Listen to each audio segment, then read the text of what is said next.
J'ai le plaisir maintenant d'introduire le propos de Marion Lucas. Madame Lucas est docteure en philosophie. Ses travaux de recherche ont porté sur la question de la liberté de la femme dans l'enseignement d'Edith Stein. À travers des cycles de conférences, Madame Lucas s'efforce de diffuser le message de la philosophie allemande, car elle est convaincue de son actualité et aussi de sa valeur pour notre temps. L'aventure éditoriale s'est présentée, dit-elle avec modestie, de manière providentielle. Elle a pu sortir un livre aux éditions Artege, un livre au titre que je trouve très beau, Le mystère d'une belle âme. C'est un livre qui est tout récent, puisque c'était la rentrée 22. Un ouvrage qui essaye de dessiner les lignes et les contours de la vie intérieure selon Edith Stein. Marion Lucas, vous nous vous nous posez la question un peu provocante, la femme est-elle un homme comme les autres? Merci. Alors, je ne suis pas habituée à parler avec un micro sans l'avoir dans les mains, donc si ça marche bien, vous me dites si ça ne marche pas, je prendrai un micro, non? Ça marche, ok. Alors, effectivement, au-delà de l'aspect un peu provocateur de la question posée par le sujet à traiter, la femme est-elle un homme comme un autre? Sinon, il faut que je me tienne comme ça. Mais ce n'est pas très distingué. Comme j'ai un minimum d'éducation. Donc, il s'agit d'essayer de savoir, à partir de l'anthropologie d'Edith Stein notamment, comment définir l'homme au sens générique du terme? Saisir ce qui appartient à la compréhension logique du genre humain, en d'autres termes, embrasser ce qui n'est pas spécifique à l'un ou l'autre sexe.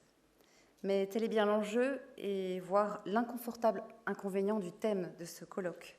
Car peut-on définir l'homme, c'est-à-dire déterminer par une formule précise l'existence des caractères appartenant au concept homme, en faisant fi de l'altérité homme-femme?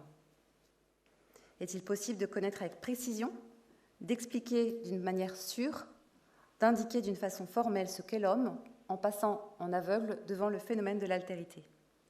Dans le contexte de l'anthropologie steinienne, autrement dit chrétienne, la réponse à cette question ne peut être que non. Alors se dessine ainsi le premier mouvement de ce travail, le dessein de Dieu au commencement. Le récit de la création offert par l'Écriture, raconte certes les origines de la vie humaine, d'une façon quelque peu imagée, mais le contenu du message est profond, puissant et actuel. Il ne s'agit pas de faire allusion au passé éloigné de l'œuvre créatrice, mais d'admettre que parler d'Adam et Ève, c'est parler de chacun d'entre nous. Pourquoi? Parce que tout être humain est directement voulu par Dieu d'une manière personnelle, spécifique, et que ce bon vouloir divin échappe aux lois de la chronologie. Il est toujours actuel. Ainsi, quand l'Écriture s'exprime sur le premier couple humain, elle n'affirme en quelque sorte rien de plus que ce qu'elle entend déclarer au sujet de toute personne ici présente.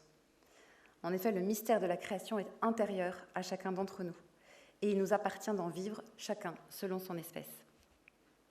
Le second mouvement portera sur l'actualité permanente du chaos anthropologique depuis la chute.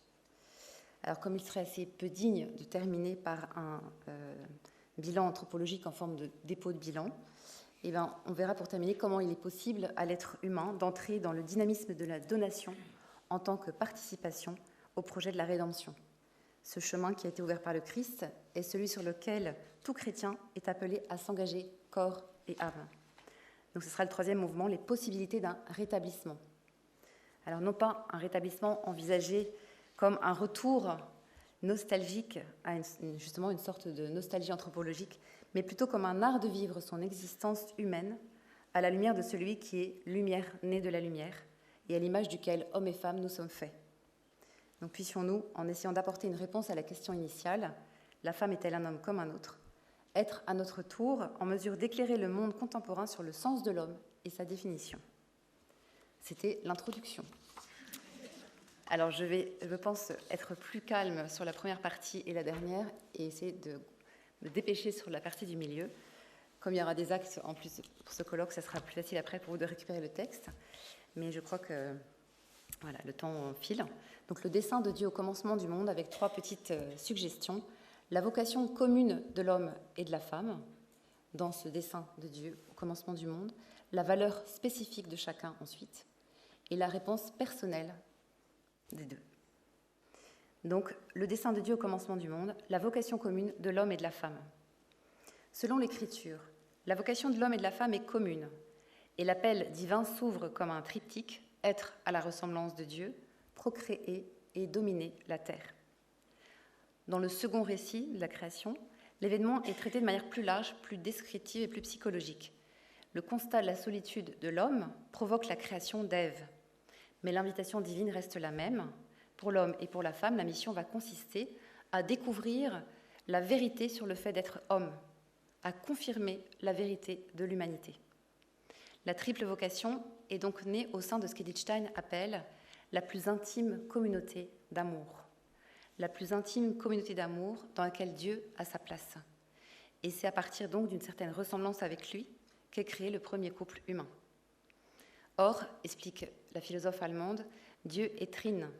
Ainsi, de même que le Fils procède du Père et que l'Esprit procède du Fils et du Père, de même la femme est issue de l'homme et de leur union réciproque naît leur progéniture. Et d'autre part, continue-t-elle, Dieu est amour. Or, pour qu'il y ait amour, il faut être deux au moins. Fin de citation. Alors par là, on comprend que l'être humain a depuis toujours une vocation à l'amour. Aimer est sa vocation, aimer est sa destination, aimer est sa mission. Le modèle de cet amour est divin, la marche à suivre est trinitaire. Alors c'est joliment dit, mais qu'est-ce que ça veut dire? Qu'est-ce que ça signifie dans la pratique? Tout d'abord, ça signifie que l'individu humain est invité depuis l'origine à cultiver sa relation personnelle avec Dieu. C'est ça la première altérité non égalitaire, c'est celle-ci en fait. Et l'homme peut et doit s'en nourrir pour porter à son tour des fruits d'amour. Ensuite, et à partir de ce point de contact avec le divin, il convient que l'être humain se tourne vers celui ou celle qui lui fait face, si on s'en tient à une relation conjugale, mais ça reste valable bien entendu pour toute relation interpersonnelle. Ce secret de vie est présent dans le récit des origines, raison pour laquelle sans doute il nous échappe, en tout cas il échappe à la mémoire collective contemporaine. Ce détail paraît trop éloigné de nous pour qu'on s'en souvienne. Pourtant, sa valeur est éternelle, elle défie les siècles, et elle résonne à nos oreilles en ce jour. Pour réussir sa vie relationnelle, il importe de ne pas en exclure Dieu, car notre vocation à l'amour prend sa source dans l'amour qu'il est lui, que nous le portons et que nous lui devons. Donc c'est à partir de la relation à Dieu que s'élabore la relation intersubjective. Si nous retournons en Éden, qu'apprenons-nous de plus? Ève est présentée comme une aide, et il est dit que l'homme s'attachera à elle et que tous deux ne feront qu'une seule chair. Edith Stein exploite le texte de la manière suivante, je la cite. « Ils coopéraient comme s'ils ne formaient qu'un seul être, dans une parfaite harmonie de leurs facultés. De même, en chacun d'eux, toutes les facultés s'harmonisaient pleinement, le sens, l'essence et l'esprit étant en parfait équilibre et ne pouvant entrer en conflit entre eux. » Fin de citation. Les idées fortes de cet extrait sont les deux suivantes, l'harmonie et l'équilibre.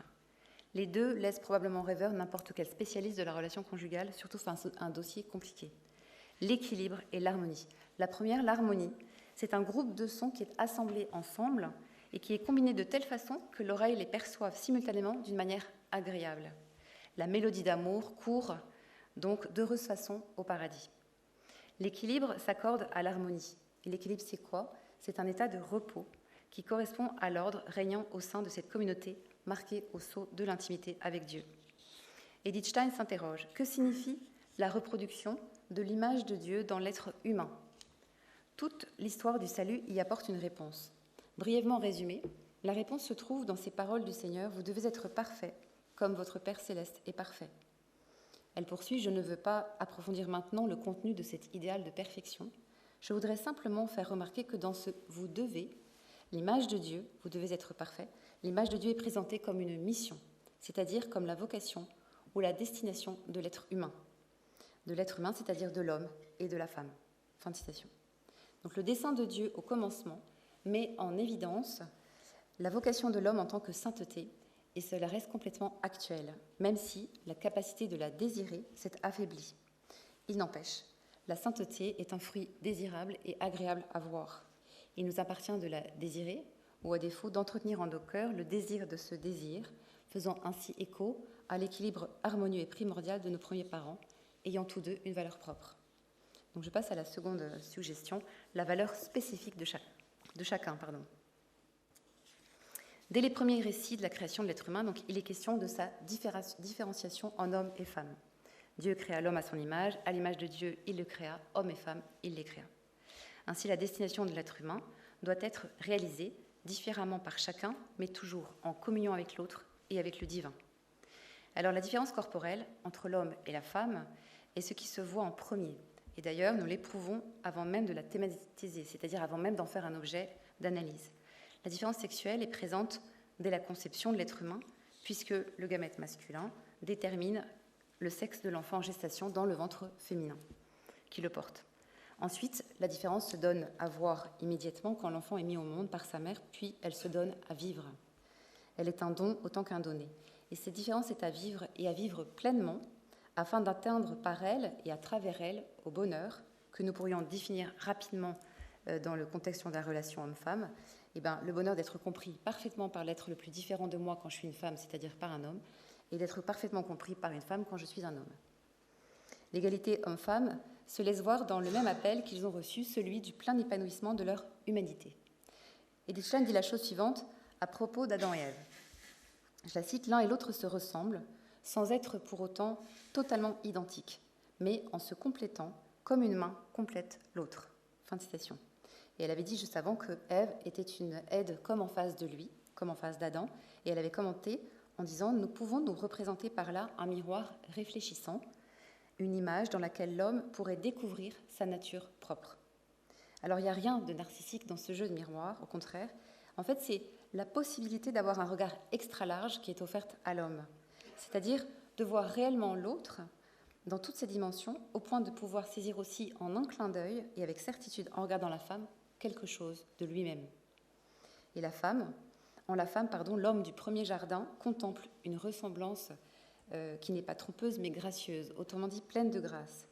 Grâce de se déchiffrer soi-même en regardant la femme si différente et à la fois si semblable. La différence corporelle, nous dit Edith Stein, entre l'homme et la femme est l'indice d'une différence dans l'âme. Alors elle ne dit pas que c'est l'indice d'une différence d'âme, mais dans l'âme. C'est-à-dire qu'à l'intérieur de l'âme, en quelque sorte, les choses ne s'organisent pas de la même façon, comme ça se passe dans le corps. Et donc elle dit que, je coupe un peu, cette différenciation de l'espèce telle qu'on peut la mettre en évidence par l'approche philosophique correspond à la destination des sexes telle que la théologie nous la révèle. Fin de citation. Donc la différence, elle est originairement une joie, plutôt qu'une contrainte à supporter et dont il faudrait absolument se défaire. La différence, elle est imprimée jusque dans les profondeurs de l'être, puisque le corps différent est l'indice d'une différence dans l'âme, et que c'est ainsi que tout ce qui anime justement la vie corporelle, le souffle, la vie psychique, se déroule différemment et harmonieusement. La différence, elle n'est pas appréhendée comme un manque, ce qu'elle est ensuite devenue. Non, la différence est une possibilité de réjouissance multiple, dans l'unité d'une seule chair. C'est par tout ce qu'ils sont l'un et l'autre qu'ils s'unissent, autrement dit qu'ils se complètent pour la réalisation de leur mission personnelle et donc qu'ils s'aiment. La nature d'Adam et la nature d'Ève sont en accord, en conformité l'une avec l'autre. Ils vivent dans une connaturalité de leur nature sexuée. Et si Dieu vit que cela était très bon, eh bien l'émerveillement du premier homme devant la première femme ne nous a pas échappé non plus, tout le monde s'en souvient. À nous de lui donner une suite en cultivant la vertu de l'émerveillement face à ce qui nous différencie quand cela nous plaît et même quand cela nous déplaît. Ce qui est une façon déjà de répondre favorablement et personnellement à ce que la vie attend de nous. Donc je continue avec la réponse personnelle au dessein de Dieu. Alors on commence à comprendre combien la proximité entre l'homme et la femme au démarrage du projet divin est heureuse, naturelle et simple. Nous avons retenu qu'elle est proche du lien tissé avec le divin, puisque l'humain et le divin sont pris dans une sorte d'entrelac. Les liens se croisent et tout se tient. Il n'est pas nécessaire de s'inquiéter en fait de l'envers de la tapisserie existentielle, la tapisserie surtout sur laquelle est tissée l'histoire d'amour de Dieu avec sa créature, puisque le dessin se laisse admirer des deux côtés parfaitement. Pourtant, cette trame n'est pas faite de liens qui sont fusionnés entre eux, parce que chacun y a sa part et tous leur rôle à jouer. Alors comment est-ce possible ? Edith Stein explique. S'il plaçait l'être humain non en tant qu'espèce simple, mais en tant qu'espèce binaire dans le monde, leur existence respective doit alors elle aussi nécessairement revêtir un sens différent, parallèlement à un sens commun. L'un et l'autre sont façonnés à l'image de Dieu. Or, de même que chaque créature ne peut refléter dans sa finitude qu'une parcelle de l'être divin, et que dans la diversité des créatures, l'unité et la simplicité infinie de Dieu paraissent se diffracter dans une multitude de rayons de différentes sortes, de même, l'espèce masculine et l'espèce féminine sont également, chacune à sa manière, la copie du modèle divin. Fin de citation. Alors, on comprend déjà tout d'abord que la distance qui existe entre la personne du Créateur et la créature est immense en dépit de la ressemblance existant pourtant entre eux. La ressemblance de l'être humain avec l'infini est réelle, mais elle est limitée. En effet, l'être humain est marqué au sceau de la finitude. L'être humain est quelque chose, mais ne peut pas être tout. En d'autres termes, la personne humaine est depuis toujours limitée par sa finitude, mais non pas à sa finitude. Il existe pour l'être humain comme une capacité d'extension en fait, de son être. Mais celle-ci s'exerçait facilement quand aujourd'hui elle réclame parfois un sacré effort d'imagination. L'autre idée que nous avons effleurée, ce que disait Edith Stein, chacune à sa manière, l'espèce masculine et l'espèce féminine sont également la copie du modèle divin. L'auteur montre que comme toutes les créatures, les autres créatures créées par Dieu avant lui, l'homme ne peut refléter qu'une parcelle de l'être de Dieu. Et une parcelle, c'est quoi ? C'est un tout petit morceau. Alors on pourrait regretter ce manque d'ambition. Ça reviendrait surtout à négliger le fait de la gigantesque dissemblance entre Dieu et l'homme. En outre, l'idée de cette petitesse porte en elle aussi quelque chose de rassurant. Le défi est à notre taille. Image et ressemblance. On pourrait également dire que l'image est en quelque sorte le but et que la ressemblance, c'est la dynamique interne qui fait que de ressemblance en ressemblance, on se rapproche du but, c'est-à-dire de l'image. La mise en mouvement de cette ressemblance s'élabore et se décide au cœur de chaque personne humaine. Nul ne peut se mettre à la place de l'autre. Par la liberté de l'amour créateur, l'être humain est invité à répondre librement à la divine invitation. Leur existence, dit Edith Stein, respective doit revêtir un sens différent, parallèlement à un sens commun. En fait, c'est déjà le fiat de l'homme qui est sollicité par Dieu. Alors vous pourriez dire, mais alors on n'a pas le choix. Est-ce que vraiment nous sommes libres ? Quand quelqu'un insiste effectivement pour nous demander quelque chose, il n'est pas rare que nous finissions par effectivement faire ce que l'on nous demande, parfois de guerre lasse, parfois la rage au cœur ou la joie au cœur. Mais où est la liberté quand ce harcèlement est divin ? La réponse se trouve dans la coloration du fiat. Chacun remplit son oui de tout ce qu'il est, de toute sa personnalité, de ce pourquoi il est fait, de la mission qui est la sienne, de la qualité de son âme et du dessein de son corps aussi. Ainsi, nous ne pouvons que nous émerveiller de la valeur spécifique de chaque être humain et de la réponse qu'il donne à la vie, surtout s'il s'agit véritablement de sa réponse à lui, de la sienne, rien que la sienne, mais toute la sienne. Cependant, tout cela est devenu bien plus exigeant et délicat, contraignant, depuis une fâcheuse histoire d'arbres fruitiers et de serpents à laquelle nous sommes étroitement mêlés. J'attaque donc le deuxième volet en mode express, l'actualité du chaos anthropologique. Finalement, l'intervention précédente en était déjà l'illustration. Le règne de la raison, première petite suggestion, la perte du sens de la foi et ses désagréments, deuxième suggestion, l'avènement de la confusion. Donc l'actualité du chaos anthropologique avec le règne de la raison. L'homme et la femme se sont donc vus confier, en commun, la mission de préserver leur ressemblance avec Dieu, de dominer la terre et de perpétuer le genre humain. Mais il y a eu la chute et tout s'est transformé. Edith Stein enseigne, après la chute, leurs rapports réciproques se sont transformés. Donc elle dit que c'est les rapports qui sont devenus des rapports de domination et de subordination et qui se sont altérés sous l'effet de la concupiscence. Fin de citation. Et la concupiscence, c'est quoi ? Le désir des biens terrestres, le désir des plaisirs terrestres, le désir de ce qui manque. C'est pas tant le désir en fait qui est un problème en soi que son degré, son insatiabilité, son absence de limite. Le désir, il est infatigable, il est assoiffé, il est vorace, il est toujours insatisfait. Et sous son influence, les rapports d'amour sont devenus des rapports de force. L'homme et la femme, d'ailleurs, se sont cachés aussi de Dieu tout de suite après la chute. Et pourtant, on voit que l'homme continue d'être avide dans le même mot, et A plus loin vide. C'est-à-dire, il souffre de ce vide qui parfois le tenaille et le pousse justement à chercher Dieu, tout en le pensant d'ailleurs assez froid, impersonnel et indifférent à sa misérable existence. Or, Dieu ne change pas, mais l'homme pense qu'il en va désormais ainsi. Alors l'effet domino se poursuit et affecte donc la relation homme-femme. Pour l'homme, le noyau de la tentation et celui de sa chute se trouve dans les mots qui sont tout un programme, dans les mots suivants qui sont tout un programme, vous deviendrez comme Dieu. C'est-à-dire vous deviendrez libre de la loi du Créateur, vous deviendrez libre des lois mêmes de la nature, maître absolu de votre destin. Sans cesse, l'homme en revient à vouloir être à lui seul son propre Créateur et Seigneur. Les rapports de l'être humain avec la terre, avec sa progéniture, avec ses semblables, sont donc modifiés. Et Edith Stein martèle cette idée, je la cite, « Tout cela résulte du changement survenu dans ses rapports avec Dieu. » Tout cela résulte du changement intervenu dans ses rapports avec Dieu. Alors c'est une petite précision qui, l'air de rien, est une clé quant à l'amélioration de toute relation humaine. Une petite clé qui ouvre de grandes portes. Celle du pardon, celle de l'oubli, celle de la gratuité, celle du désir d'aimer mieux et davantage. Mais désormais, l'homme et la femme sont convaincus que la lumière à suivre est celle de la raison. Ce qui n'est pas raisonnable n'est pas vrai, ce que la raison n'explique pas n'existe pas, ce qui me dépasse m'indiffère. La raison se définit comme la faculté qui permet à l'homme de connaître. Et Edith Stein dit qu'elle est la force de percevoir spirituellement, c'est-à-dire de comprendre ce qui lui arrive. Donc c'est pas rien, mais c'est pas tout non plus, car quand la raison devient une idole, quand à la déesse raison on soumet sa vie, alors la vue humaine diminue. L'unique recours à la raison pour comprendre la vie prive la personne humaine de l'invisible, qui pourtant détermine l'homme plus que le visible. Alors la perte du sens de la foi et ses désagréments. Edith Stein nous dit d'une façon très poétique, après la chute, la communauté d'amour sans nuage est brisée. Donc effectivement, les choses se sont endommagées, à commencer, je vous l'ai dit, par les relations avec Dieu, ensuite les relations hommes-femmes, et aussi l'équilibre personnel de chacun. La révolte des sens contre l'esprit, faiblesse de l'intelligence, inflammation de la volonté, le corps cherche à dominer l'esprit, l'âme est négligée. Et donc la réaction se poursuit,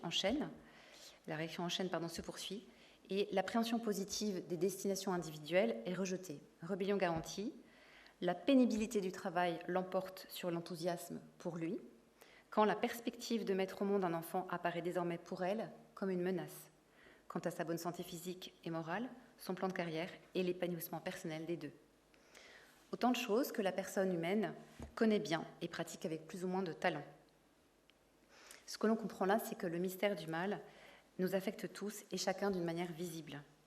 Et le mal, c'est toujours une sorte d'absence d'un bien quelconque. C'est rassurant d'ailleurs de savoir que le mal n'a en quelque sorte pas d'existence autonome. Le mal est toujours la corruption d'un bien. Enfin, on assiste mystérieusement justement à ce mysterium iniquitatis, c'est-à-dire de voir le mal qui se propage même sur le terrain du bien. Mais c'est heureux si le mal existe à côté du bien. Cela signifie aussi que le bien persévère à côté du mal et qu'il croît également, du verbe croître, sur le terrain de la nature humaine. Donc celle-ci n'a pas tout perdu en écoutant le serpent venimeux. La nature humaine n'a pas tout perdu. Elle s'est sensiblement affaiblie, mais sa capacité au bien demeure. Donc il est permis d'espérer que les choses s'améliorent. Mais il faut aussi être réaliste et penser que tout acte mauvais commis aujourd'hui est une actualisation du péché des origines. Ainsi, nous sommes les malheureux et mauvais acteurs d'une confusion qui, pour le moment, n'a toujours pas connu de fin. J'aborde la troisième petite sous-partie de ce deuxième mouvement, l'actualité du chaos anthropologique, après le règne de la raison, la perte du sens de la foi, l'avènement de la confusion. Avec la chute, c'est-à-dire avec le péché originel, ce qu'Edith Stein appelle le mal héréditaire inné, une nouvelle ère s'est ouverte. Depuis, l'homme laisse deviner dans son comportement, mais plus encore dans son être même, une certaine tendance au mal, une inclination au mal. Et en fait, elle se laisse deviner très tôt. Il n'y a qu'à voir la frénésie presque vengeresse du jeune enfant qui piétine sur le sable, sur la plage l'été, le château de sable fait par son frère aîné ou par un inconnu, et il va le détruire avec force rage. Et on se dit, tiens, on voit que le péché est passé par là et qu'il est marqué dès sa petite enfance par le péché. Il y a donc comme une sorte de faiblesse en l'homme, faiblesse naturelle, escortée par une certaine fragilité de son être. Alors, au-delà de l'image de la destruction du pâté de sable, force est de constater que quand la personne humaine persiste, un refus presque obstiné de la réalité telle qu'elle est. Le réel n'est pas accepté, du coup on le tord, on le malaxe, le réel n'est pas aimé, et ainsi on cherche à l'ajuster aux projets, rêves et illusions que l'on porte en soi. Et comme Dieu a créé toutes choses à partir de la séparation, la lumière, les ténèbres, la terre, le ciel, l'homme, la femme, et bien de la même manière, l'être humain s'enchante parfois à faire lui aussi œuvre de séparation. Mais contrairement à la parole de Dieu qui installe un ordre, l'homme, quant à lui, s'embrouille. On peut penser par exemple au domaine si délicat de la morale conjugale. L'homme a séparé l'union de la procréation, mais est-ce que cela nous aide à comprendre l'homme et à le définir, ou est-ce que cela donne à la confusion la possibilité de s'étendre ? Edith Stein nous dit que il y a eu donc une révolte après la chute, la révolte des facultés inférieures contre les facultés supérieures. Et en fait, pour le redire avec d'autres mots, c'est contre Dieu d'abord que le vent de la révolte souffle. L'homme se pense le seul maître avant Dieu. Et l'homme néglige ce faisant que ses facultés personnelles elles-mêmes se sont désorganisées. Et pourtant, maintenant, il lui importe plus de vouloir faire, de décider plus que de comprendre pourquoi faire les choses et quel est leur sens. Or, si la puissance de la parole divine opère des séparations dans le chaos originaire, c'est parce qu'à partir de là, le monde s'ordonne, c'est-à-dire gagne un ordre. Car les différences sont en fait des promesses de relation. Quand l'homme se mêle de faire la même chose, la confusion se déploie et avec elle, le comportement sexuel se débride pour rester dans le domaine de la morale conjugale, quand il eût été utile de le contrôler, lui, bien plus que la physiologie de la fécondité humaine. Une chose reste vraie et profondément consolante. Malgré la chute, la foi n'est pas tant la quête de Dieu par l'être humain que la reconnaissance par l'homme que Dieu vient à lui. Perspective heureuse et ouverte sur le bonheur. Donc je vais vous achever maintenant avec les possibilités d'un rétablissement en 3 petites étapes toujours. La conversion perpétuelle, le courage du non-conformisme et le libre choix de l'obéissance. Donc les possibilités d'un rétablissement. Lorsqu'Edith Stein expose et commente les différents bouleversements intervenus depuis la chute originelle, elle ne manque pas, c'est heureux, de suggérer ensuite des solutions. Nous sommes peut-être dans une vallée de larmes, mais elle est ouverte vers le ciel. Ainsi, elle propose une idée assez simple en apparence, mais dont la réalisation peut occuper toute une vie. Il nous faut retrouver notre état d'enfant de Dieu. L'auteur précise, notre réadoption nous est garantie par l'acte rédempteur du Christ quand nous faisons notre possible pour y participer. Fin de citation. Alors, comme souvent, dans l'univers de la foi règne une apparence de paradoxe. Les choses heureuses sont garanties, mais. Nous sommes enfants de Dieu, mais. Le Christ nous sauve, mais. Encore faut-il que nous entrions dans la danse du salut. Et l'assertion est escortée de la conjonction qui semble introduire une idée contraire à la précédente. De cette manière, pourtant, se dessine l'espace de la liberté de la personne humaine. Le défi peut être relevé par ceux qui aspirent grandement à l'occuper. Certes, la liberté humaine a ses limitations, ses contraintes, mais son mouvement extensif est orienté vers le fond, vers le plus profond de la personne humaine, dans le sens de l'intensification de ce qui ne peut plus se perdre, car on ne peut plus porter la main dessus, en quelque sorte. C'est trop enfoui. Donc rien n'est imposé par l'auteur, tout est suggéré et proposé. Et ainsi invite-t-elle les femmes, dit Stein, à chercher, à trouver, puis à s'engager au fil de leur vie sur le chemin qui mène d'Ève à Marie. S'engager sur le chemin qui mène d'Ève à Marie, vaste programme. D'une certaine façon, on ne renonce à rien, mais on embellit tout. On ajoute, on s'enrichit. Partir de la mère ensevelie hors du premier jardin ne consiste pas pour les femmes à oublier d'où elles viennent, ni de qui elles tiennent, mais de l'avoir compris au contraire, afin d'y voir plus clair sur ce à quoi elles sont appelées. Donc on part d'une idée objective à une idée transcendée, du naturel au surnaturel. En fait, de cette façon, on aboutit au réalisme même. Pour les hommes, l'axe de la conversion perpétuelle revient à précéder tout le monde dans l'imitation du Christ.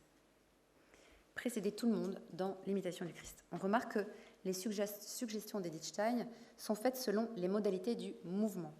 Il s'agit d'être actif dans la recherche du chemin, d'avancer, d'être mobilisé. Quant à l'imitation, elle implique la répétition d'actes, d'attitudes et de façons de faire proprement christiques, exercées avec toujours une longueur d'avance par rapport aux autres.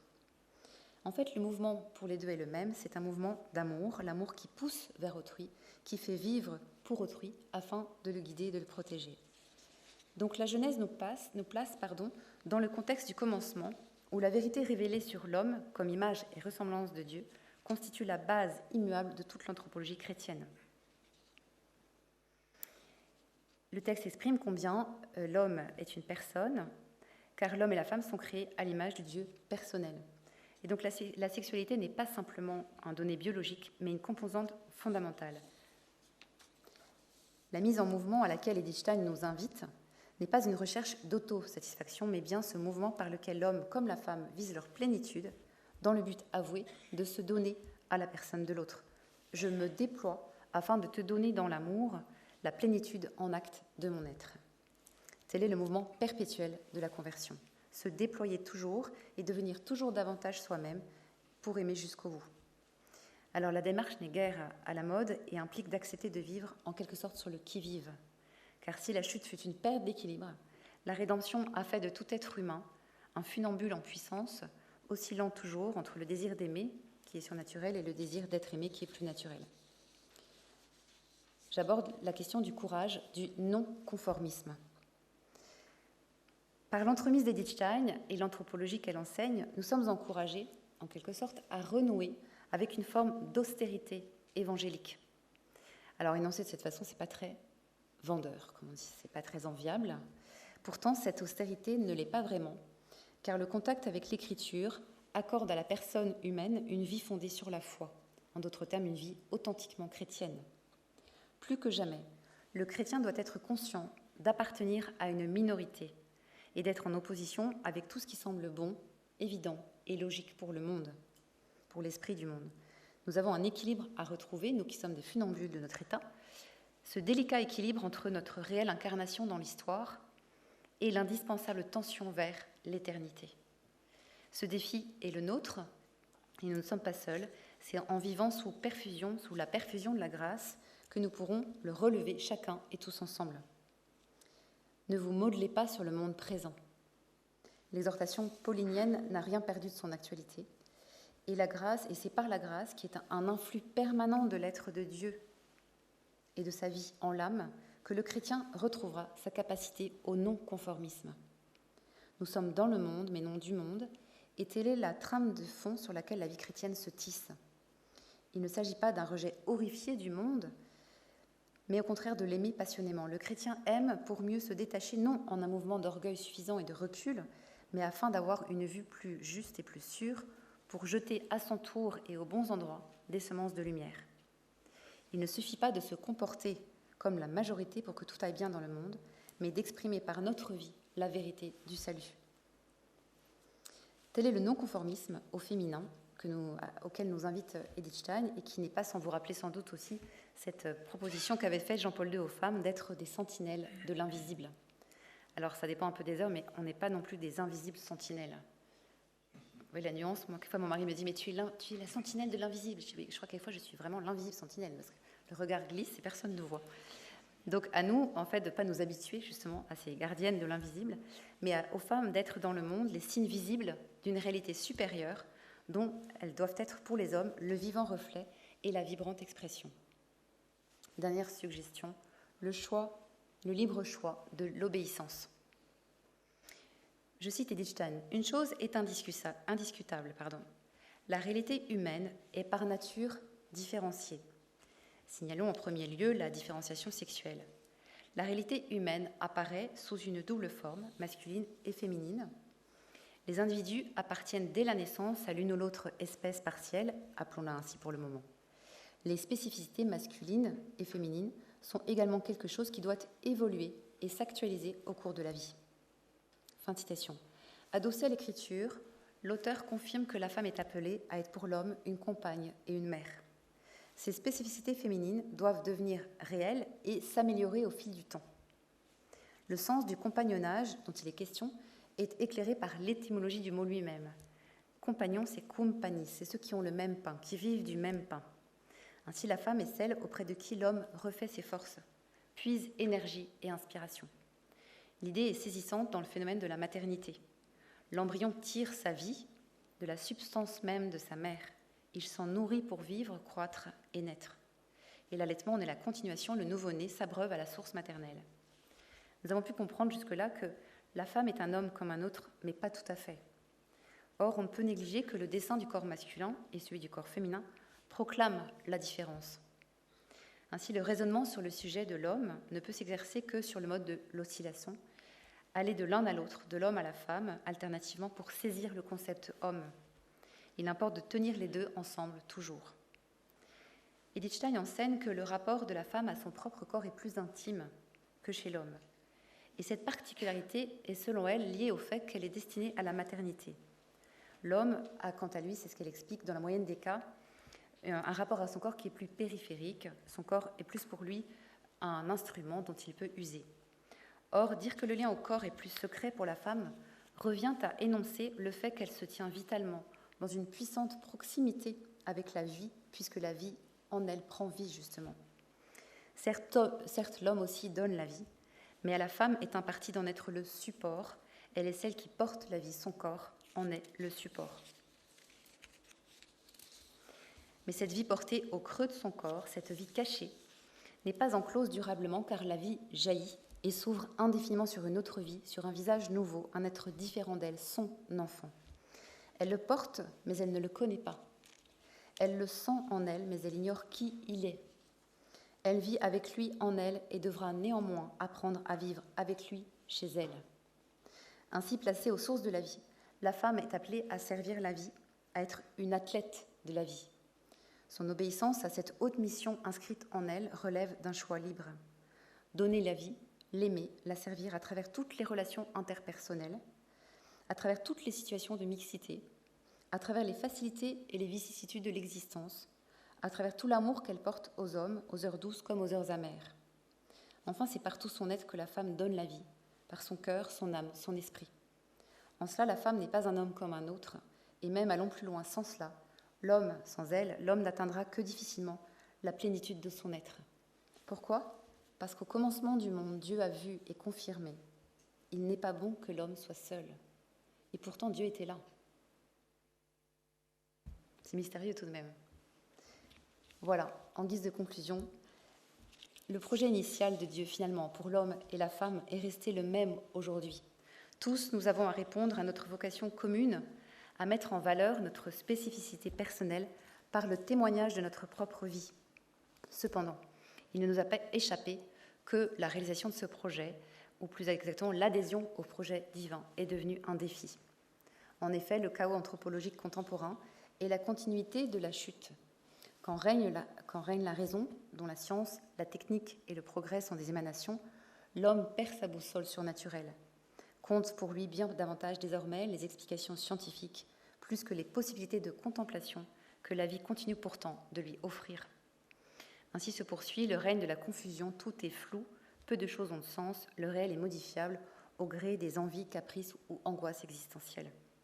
La transformation du réel est devenue une consolation. Grâce à Dieu, nous ne sommes pas seuls, l'incarnation nous sauve, les possibilités d'un rétablissement adviennent au gré de notre participation toujours actualisée. La conversion perpétuelle est le mouvement salvateur et salvifique.